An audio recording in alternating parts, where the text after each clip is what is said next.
கர்த்தருடைய பரிசுநாமத்திற்கு மகிமை உண்டாவதாக. ஒரு வசன தியானம். யாக்கோபு எழுதின நிருபம் 1 அதிகாரம் 17வது வசனம், பக்கம் 312 புதிய ஏற்பாட்டின் புஸ்தகத்திலே, நன்மையான எந்த ஈவும் பூரணமான எந்த வரமும் பரத்திலிருந்து உண்டாகி சோதிகளின் பிதாவினிடத்திலிருந்து இறங்கி வருகிறது. அவரிடத்தில் யாதொரு மாறுதலும் யாதொரு வேற்றுமையின் நிழலுமில்லை. ஆண்டவர் இன்ற நாளிலே நம்முடைய மனக்கண்களை திறக்கிறவராக இருக்கிறார். ஏன் மனக்கண்கள் திறக்கப்பட வேண்டும்? அநேக காரியங்கள்ல நம்ம மனக்கண்களை நெகட்டிவே பார்த்தியே வாழ்ந்து வந்துட்டு இருக்கிறோம். ஒரு பிரச்சனை முன்னுக்கு வரப்போறதுன்னா அந்த பிரச்சனை வருவதற்கு முன்பாகவே அதை சிந்தித்து சிந்தித்து வாழ்க்கையில தோல்விக்குண்டானவைகளையே உள்ள ரெக்கார்ட் ஆகிக்கிட்டே போயிடுது.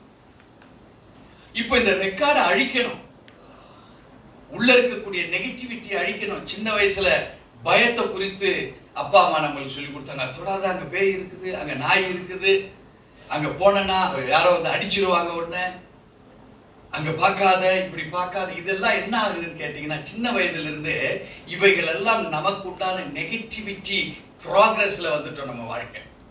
இப்ப பெரியவங்க ஆனாலும் சின்ன வயசுல நம்ம பயம் கொடுத்தது பொய்ன்னு தான் தெரியுது. ஆனா நம்ம அடுத்து வர ஜெனரேஷனுக்கு அந்த பொய்யை உண்மை போல நம்மளும் சொல்லி கொடுக்குறவங்களா மாறிடுறோம். சோ ஆவிக்குரிய வாழ்விலும் சரி, நமக்கு ரட்சிப்பு தேவனால் அருளப்பட்டிருக்கு. இந்த அருளப்பட்டிருக்கிற இந்த ரட்சிப்பு எப்படிப்பட்டது என்பதை தான் இந்த வேத வசனம் சொல்லுகிறது.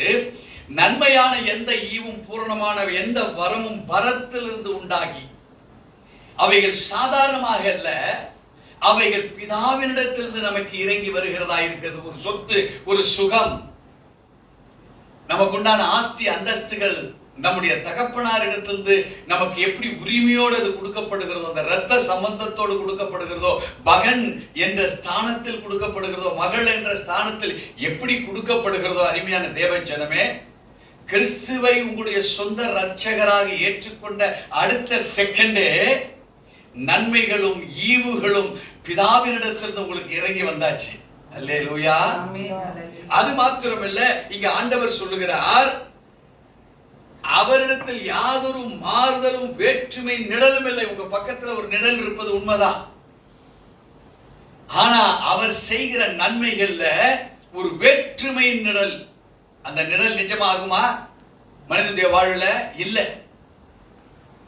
ஆனால் நம்ம தான் நிஜம். நம்ம இல்லைன்னா அந்த இடத்துல நிழலே வராது. இப்ப ஆண்டவர் சொல்லுகிறார், உங்களுக்கு அந்த அத்தாரிட்டி, அந்த power has been allotted, it has been granted unto you. So இவைகள் அறியாமையினாலதான் நம்ம தோல்விகளையும் பிரச்சனைகளையும் நமக்குள்ள ரெக்கார்டாக இருக்கிறது நம்ம இன்னும் அழிக்கல. கெட்டு போன பால்ல எவ்வளவுதான் நல்ல பாலை ஊத்துக்கிறேன், கெட்டு போன பால் நல்லதா மாறாது, நல்ல பால் கெட்டு போயிடும். சேம் டெண்டன்சி தான் நம்முடைய எண்ணங்கள்.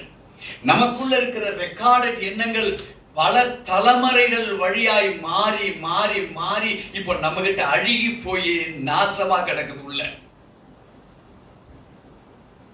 நீங்க அவைகளை களைந்து எரிகிற நேரம் உங்களுக்கு வந்துருச்சு. உங்க தரித்திரத்தை தூக்கி போடுகிற நேரம் வந்துருச்சு. காரணம், ஒரு வெளிச்சம் உங்களுக்கு இறங்கி கொண்டிருக்கிறது. அது ஜோதிகளின் பிதாவிடத்தில் இறங்கி வருகிற ஒரு வெளிச்சம். உங்க வாழ்க்கையில எத்தனை தலைமுறைகளாக வந்திருந்தாலும் சரி, தேவ ஜனமே, இன்றைக்கு உன்னுடைய வார்த்தை ஒரு புதிய விசுவாசத்துக்குள் கடந்து போகிற சிந்தைக்கு உங்களை ஆண்டவர் அழைத்திருக்கிறார். பழையவைகள் எல்லாம் ஒழிந்தன, இன்றைக்கு எல்லாமே புதிதாக மாறுகிற ஒரு அனுபவம். கிறிஸ்துவுக்குள் இருந்தால் நீங்கள் யாரா மாறுகிறீங்க? ஒரு புதிய சிருஷ்டியாக. 2 கொரிந்தியர் 5:17 அதைத்தான் நமக்கு கற்றுக் கொடுக்கிறது. So today is a wonderful day. ஜோதிகளின் பிதாவினிடத்திலிருந்து இறங்கி வருகிற அற்புதங்களையும் அதிசயங்களையும் நீங்கள் காணப்போவது மாத்திரமல்ல, பெற்றவர்களாய் மாறப்போகிறோம். ஆண்டவர் உங்களை விசுவாசத்தில் நடத்துவாராக. இயேசுவின் நாமத்தில் பிதாவே, ஆமென்.